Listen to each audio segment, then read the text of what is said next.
નમસ્કાર વિદ્યાર્થી મિત્રો, મારી યુટ્યુબ ચેનલ સંજય પટેલમાં આપ સૌનું હાર્દિક સ્વાગત છે.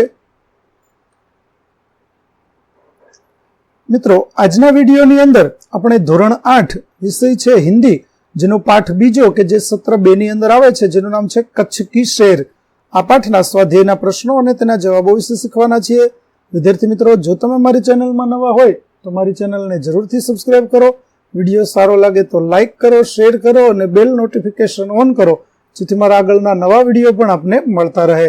તેમજ વિદ્યાર્થી મિત્રો, આ પાઠની પીડીએફ જોવા માટે પ્લે સ્ટોરમાંથી અમારી એપ્લિકેશન વિશ્વગુરુ STD 1-12 ગુજરાતી ડાઉનલોડ કરી તમારા મોબાઈલમાં ઇન્સ્ટોલ કરો, જે એકદમ ફ્રી છે. જેમાં આપને જોવા મળશે બધા ધોરણોની અંદર તમે ધોરણ જોઈ શકશો. ધોરણમાં પાઠ બતાવશે, વિષય બતાવશે, વિષય પસંદ કરશો એટલે પાઠ બતાવશે. પાઠમાં વિડીયો ઉપર ક્લિક કરશો તો વિડીયો જોવા મળશે અને PDF ઉપર ક્લિક કરશો તો તમને PDF જોવા મળશે. તો આશા રાખું છું અમારી એપ્લિકેશન આપને ગમશે. જરૂરથી ડાઉનલોડ કરજો મિત્રો. તો ચાલો મિત્રો, હવે શરૂ કરીએ પાઠ બીજો, કચ્છ કી શેર. સૌપ્રથમ અભ્યાસના પ્રશ્નો જોઈએ, જેમાં પહેલું પ્રશ્ન એક, निम्नलिखित मुद्दों के संदर्भ में 4-5 वाक्य बोलिए. पहला है मरुभूमि रेगिस्तान. तो जिस प्रदेश में दूर दूर तक रेत ही रेत दिखाई देती है उसे मरुभूमि या रेगिस्तान कहते हैं. मरुभूमि में वर्षा बहुत कम या बिल्कुल नहीं होती. यहाँ पानी के लिए दूर दूर तक भटकना पड़ता है. कहीं कहीं ऐसे स्थान होते हैं जहाँ भूमि से पानी निकलता है. ऐसे स्थानों को मरु उद्यान कहते हैं. मरुभूमि के लोग प्रायः ऊंट पर सवारी करते हैं, इसीलिए ऊंट को रेगिस्तान का जहाज कहा जाता है. दूसरा, कच्छ के 3 बड़े शहर. तो मांडवी, भुज और मुंद्रा ये कच्छ के 3 बड़े शहर है. मांडवी अत्यंत सुंदर बंदरगाह है. यह बड़ा प्राचीन नगर है. यहाँ राजमहल, पवन चक्किया तथा समुद्र तट दर्शनीय है. भुज वैभवशाली नगर है. यहाँ आईना महल, प्राग महल, हिल गार्डन, स्वामीनारायण मंदिर, हमीरसर तालाब, भुजिया पहाड़ आदि दर्शनीय स्थान है. मुंद्रा में अनेक उद्योगों का विकास हुआ है. यहाँ कई प्राचीन इमारतें हैं. प्रश्न 3, कच्छ में स्थित धार्मिक स्थल. भद्रेश्वर, नारायण सरोवर, लखपत तथा हाजीपीर ये कच्छ के मुख्य धार्मिक स्थल है. भद्रेश्वर प्राचीन जैन यात्रा धाम है. यहाँ संगमरमर से बना 2500 साल पुराना जिनालय भूकंप से खंडित हो गया था. अब आधुनिक ढंग से उसका पुनर्निर्माण किया जा रहा है. नारायण सरोवर पौराणिक धार्मिक स्थान है. यह रामायण काल का माना जाता है. लखपत में सिखों का गुरुद्वारा है. हाजीपीर मुसलमानों का पवित्र स्थान है. उसके बाद चौथा है कच्छ के ऐतिहासिक स्थल. तो सामखियाली के उत्तर में धोलावीरा एक ऐतिहासिक स्थल है. यहाँ भारत की अति प्राचीन मोहेंजोदड़ो संस्कृति के अवशेष पाए जाते हैं. लखपत गुरु नानक की स्मृति से जुड़ा प्राचीन स्थल है. किसी समय यह एक समृद्ध नगर था. यहाँ का किला पुराने इतिहास की याद दिलाता है. प्रश्न 2, निम्नलिखित प्रश्नों के उत्तर दीजिए. पहला प्रश्न, आप अपनी पाठशाला में से किसी यात्रा पर गए हो, उसका वर्णन अपने शब्दों में कीजिए. तो पिछले वर्ष दीपावली की छुट्टियों में हमारी शाला की तरफ से माउंट आबू के प्रवास का आयोजन किया गया था. प्रवास में 45 विद्यार्थी और 3 शिक्षक थे. आबू रोड तक की यात्रा हमने ट्रेन से की. आबू रोड से माउंट आबू जाने के लिए हम राजस्थान परिवहन निगम की बस में सवार हुए. दूर से आबू पर्वत दिखाई दिया. बस का मार्ग घुमावदार था. बस की गति भी मार्ग बहुत धीमी थी. दोनों ओर भयानक खाइयां थी, लेकिन हरियाली और ठंडे पवन के झोंके सुख दे रहे थे. बहुत ऊंचाई पार करने के बाद हमारी बस रघुनाथ मंदिर के पास खड़ी हो गई. उस समय सुबह के 10 बज रहे थे. उस समय वहां बड़ी चहल पहल थी. सड़कों पर मेटाडोर, जीपें और कारें दौड़ रही थी. जगह जगह टूरिस्ट गाइड सेंटरों, होटलों और यात्री आवासों के साइन बोर्ड लगे हुए थे. हम पहले से ही आरक्षित एक लॉज में उतरे. 2 कमरे थे जिनमें आधुनिक सभी सुविधाएं थी. भोजन और विश्राम के बाद हम ऐतिहासिक देलवाड़ा मंदिर देखने गए. वहां की कला देखकर हम दंग रह गए. देरानी जेठानी मंदिर सचमुच बहुत सुंदर है. उनकी नक्काशी और शिल्प की बारीकी देखने लायक है. प्रश्न 2, आपने की हुई किसी यात्रा का वर्णन करते हुए अपने मित्र को पत्र लिखिए. तो तो 14 सदगुरु सोसाइटी भक्तिनगर अहमदाबाद 380007 20 नवंबर 2013। प्रिय मित्र आशीष आरुषि सप्रेम नमस्कार। आज सुबह ही तुम्हारा पत्र मिला। यह सुनकर बहुत खुशी हुई कि तुम्हारी माताजी अब पूरी तरह स्वस्थ हो गई है। हम 10 दिन पहले कश्मीर दर्शन के लिए गए थे। 2 दिन पहले ही वहां से लौटे हैं। पहले हम नैनीताल गए थे। उसके बारे में जैसा सुना था वैसा ही पाया। उसकी परिक्रमा करने में सचमुच बड़ा मजा आया। हम नैना देवी के दर्शन करने गए। देवी की सुंदर मूर्ति ऐसी लगी जैसे अभी बोल उठेगी। फिर हम श्रीनगर गए। सचमुच सुंदर नगर है। हमने सारा नगर घूम कर देखा।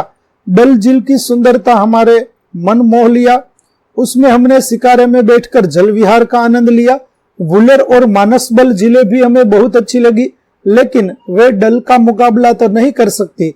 श्रीनगर और पहलगांव के बीच केसर की क्यारियों से आ रही खुशबू ने हमें मदमस्त कर दिया। शालीमार और निशांत बाग में घूमते हुए हमें स्वर्ग के नंदनवन में घूमने जैसा आनंद आया। मैंने वहां के कई स्थानों के फोटो लिए हैं।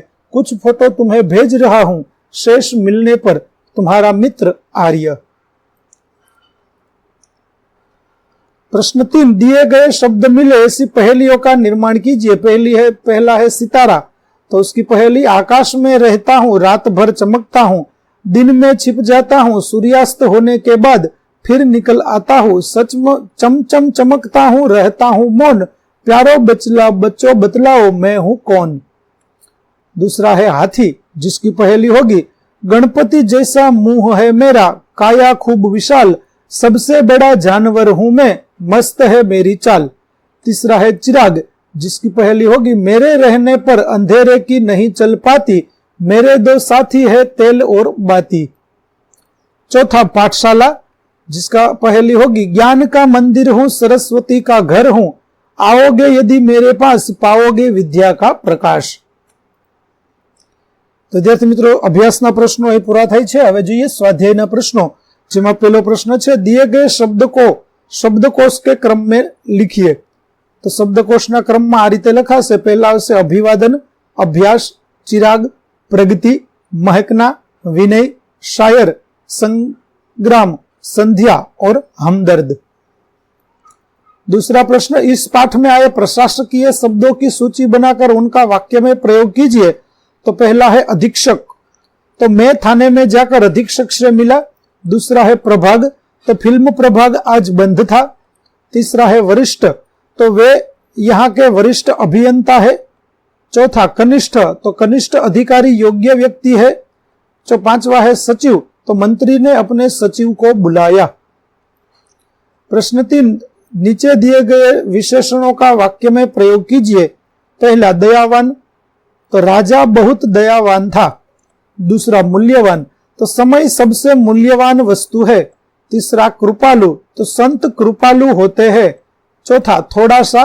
तो दाल में थोड़ा सा नमक ज्यादा है। 5वां अच्छा। तो मोहन एक अच्छा लड़का है। छठा सुंदर। तो उद्यान में सुंदर फूल खिले हैं। 7वां प्रिय। तो गुलाब मेरा प्रिय पुष्प है। प्रश्न 4, दिए गए परिच्छेद का हिंदी में अनुवाद कीजिए। तो विद्यार्थी मित्रों, અહીં આપણને જે ફકરો આપેલો છે તેનો હિન્દીમાં अनुवाद કરીએ તો આ રીતે થશે। हिरण नदी की पश्चिम की तरफ सूरज दादा विदा ले रहे हैं। संध्या के समय पक्षियों की टोलियां अपने घोंसलों की ओर उड़ रही है। भैंसों का झुंड और गायों का समूह अपने मालिक के घर की तरफ लौट रहा है। उस समय रिमझिम वर्षा शुरू हुई। लोग असह्य गर्मी की पीड़ा से मुक्ति का आनंद ले रहे थे। केवल मनुष्य ही नहीं, पशु पक्षी और जीव जंतु भी शांति का अनुभव करने लगे। ત્યાર પછી પ્રશ્ન 5, અપૂર્ણ કહાની પૂર્ણ कीजिए। तो चलो विद्यार्थी मित्रों, આપણે વાર્તાને પૂરી કરીએ। एक गांव था। उस गांव में एक गरीब किसान रहता था। उसके 2 बेटे थे। बड़े बेटे का नाम रामू और छोटे का नाम। एक गांव આગળની વાર્તા હવે આપણે અહીંથી પૂરી કરવાની છે। तो छोटे का नाम लखन था। रामू को खेलकूद का शौक था। उसने निशानीबाजी में भी बहुत रुचि थी। वह बड़ा होकर भारतीय सेना में भर्ती हो गया। छोटे बेटे लखन को खेतीबाड़ी का शौक था। उसने खेती की जिम्मेदारी संभाली और एक समृद्ध किसान बन गया। भारत पाकिस्तान के बीच युद्ध हुआ। रामू ने बड़ी बहादुरी दिखाई। उसने दुश्मन के छक्के छुड़ा दिए। लड़ाई खत्म होने पर सरकार ने उसे वीर चक्र प्रदान किया। सेना में उसे ऊंचा पद भी दिया गया। अब किसान बहुत खुश है। उसके बेटों ने जय जवान जय किसान का नारा सार्थक कर दिखाया है। तो विद्यार्थी मित्रों, અહીં આપણું પાઠ 2 કચ્છ કી શેર ના સ્વાધ્યાયના પ્રશ્નો અને તેના જવાબો છે તે પૂરા થાય છે। આગળના પાઠના અભ્યાસ અને સ્વાધ્યાયના પ્રશ્નો મેળવવા મારી ચેનલને જરૂરથી સબસ્ક્રાઇબ કરો। તેમજ પીડીએફ જોવા માટે પ્લે સ્ટોરમાંથી અમારી એપ્લિકેશન વિશ્વગુરુ એસટીડી 1 થી 12 ગુજરાતી ડાઉનલોડ કરી તમારા મોબાઈલમાં ઇન્સ્ટોલ કરો, જેમાં આપણે ધોરણ 8 તમામ વિષયના સ્વાધ્યાય સોલ્યુશન, સ્વાધ્યાય પોથી સોલ્યુશનની પીડીએફ જોવા મળશે, જે એકદમ ફ્રી છે, કોઈ પણ પ્રકારનો ચાર્જ લેવામાં આવતો નથી। આશા રાખું છું અમારી એપ્લિકેશન આપને ગમશે। જરૂર ડાઉનલોડ કરજો। ફરી મળીશું પાઠ 3 ની અંદર। ત્યાં સુધી આવજો।